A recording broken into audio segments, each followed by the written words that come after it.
सुहाना है और मैं कराची की रहने वाली हूँ। मैं अपने माँ बाप की इकलौती बेटी हूँ। अल्हम्दुलिल्लाह मैं 5 वक्त की नमाजी और तहज्जुद गुजार हूँ। मैं हर रोज रोजे की हालत में होती हूँ। मुझे रोजे रखना बहुत अच्छा लगता है। मैं शुरू से ही खामोश रहने वाली लड़की थी। मैंने किसी और से कभी भी कोई फालतू बात नहीं की। मैं अपने काम से काम रखने वाली लड़की थी। फिर मेरी टिकटॉक पर एक लड़के से बात हुई। उस लड़के ने मुझे जीना सिखाया, मुझे हंसना सिखाया, मुझे खुश रहना सिखाया। वो लड़का शादीशुदा है और उसकी 2 बेटियां भी हैं। मुझे पता ही नहीं चला कि कब बात करते करते मुझे उससे मोहब्बत हो गई, उसकी आदत हो गई। उस लड़के से बात करके मुझे बहुत अच्छा लगता था। मेरे घर वाले भी मेरी ये तब्दीली देखकर हैरान हो गए कि इसे अचानक से क्या हो गया है, आजकल ये इतनी खुश क्यों रहती है। मेरे बहुत रिश्ते आते थे लेकिन मैं इनकार कर देती थी। मैं अपने बाबा से कहती थी कि मुझे नहीं करनी शादी। मेरे बाबा मुझसे बहुत प्यार करते थे। मेरे बाबा मेरा हमेशा साथ देते थे, लेकिन मुझे उस लड़के से बेपनाह मोहब्बत हो गई। मैंने उसे बता दिया कि मैं आपको बहुत पसंद करती हूँ। जवाब में उसने कहा कि मैं भी आपको बहुत पसंद करता हूँ। हम दोनों एक दूसरे से शादी करना चाहते थे, लेकिन मुझे इस चीज का इल्म था कि मेरे घर वाले ये रिश्ता कभी नहीं मानेंगे, क्योंकि हम सिंधी हैं और जात से कभी बाहर शादी नहीं करते।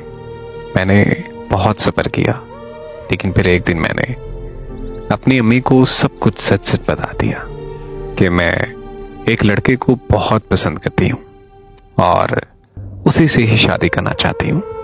ये बात सुनकर मेरी अम्मी ने मुझे बहुत डांटा। मेरी अम्मी ने कहा कि अगर ये बात तुम्हारे पापा को पता चली तो वो तुम्हें बहुत मारेंगे। फिर एक दिन अम्मी ने भी खुद ही ये सब मेरे पापा को बता दिया। फिर एक दिन मैं अपने कमरे में नमाज पढ़ रही थी। मेरे पापा मेरे रूम में आकर बैठ गए और मेरी नमाज खत्म होने का इंतजार करने लगे।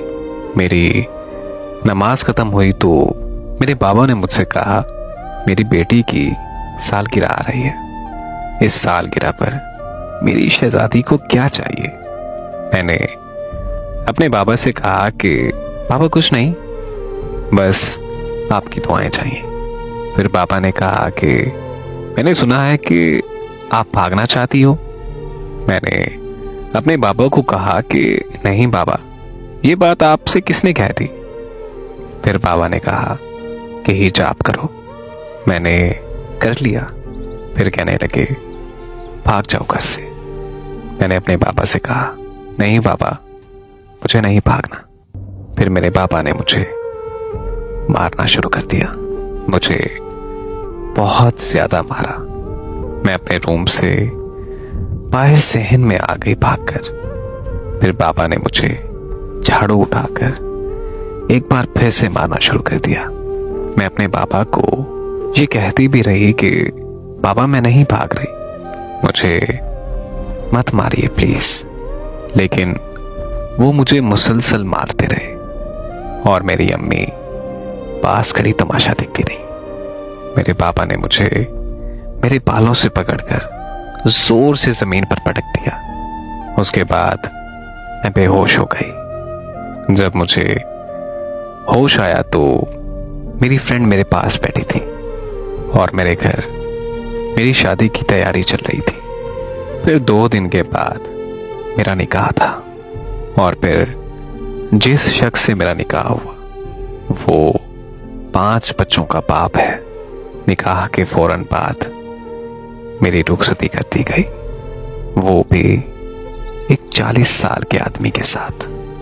उनको यह एतराज था कि वो लड़का शादीशुदा है, उसकी 2 बेटियां हैं और वो हमारी जात का भी नहीं है।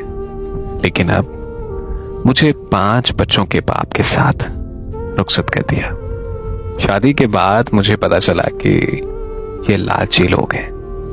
मेरे बाबा ने पैसे के दम पर इनको खरीद लिया।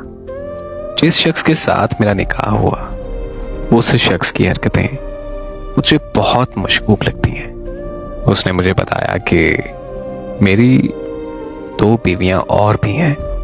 मेरी एक बीवी भाग गई है मेरे बच्चों को छोड़कर। मैं तो ये हैरान हूं कि आप कैसे मान गई मुझसे शादी करने के लिए। मैंने उस शख्स से कहा कि हमारी जिंदगी के फैसले हमारे माँ बाप करते हैं। मैं इस रिश्ते से हरगिज खुश नहीं हूं, लेकिन ये मेरे पापा का फैसला है, तो मैं इसे बखूबी निभाऊंगी। आप परेशान मत हो, मैं आपके बच्चों को भी संभालूंगी। लेकिन आप मुझसे एक वादा करो कि आप कभी मेरे करीब मत आना। मैं आपके सब काम करूंगी, लेकिन मैं आपसे ये माजरत चाहती हूं कि मैं आपको ये हक नहीं दे सकती। मेरी ये बात वो मान गया। मुझे फिर पता चला कि उसके बाहर वाली औरतों से ताल्लुकात भी हैं। मैंने अपने बाबा को सब कुछ बताया, तो मेरे पापा ने मुझे कहा कि तुम्हारे साथ बिल्कुल ठीक हो रहा है। मेरी अम्मी ने मुझे कहा कि आज के बाद हमारे घर मत आना। आज मैं आप सबसे ये पूछना चाहती हूँ, क्या किसी के माँ बाप ऐसे भी होते हैं? क्या किसी से मोहब्बत करना इतना बड़ा गुनाह है कि जिसकी एक लड़की को इतनी बड़ी सजा दी जाए? मैं कभी कभी सोचती हूं कि खुदकुशी कर लूं। ऐसी जिंदगी से तो मौत बेहतर है। मैं आप सबसे हाथ जोड़कर गुजारिश करती हूं कि मेरे लिए दुआ कीजिए कि मुझे सब्र आ जाए।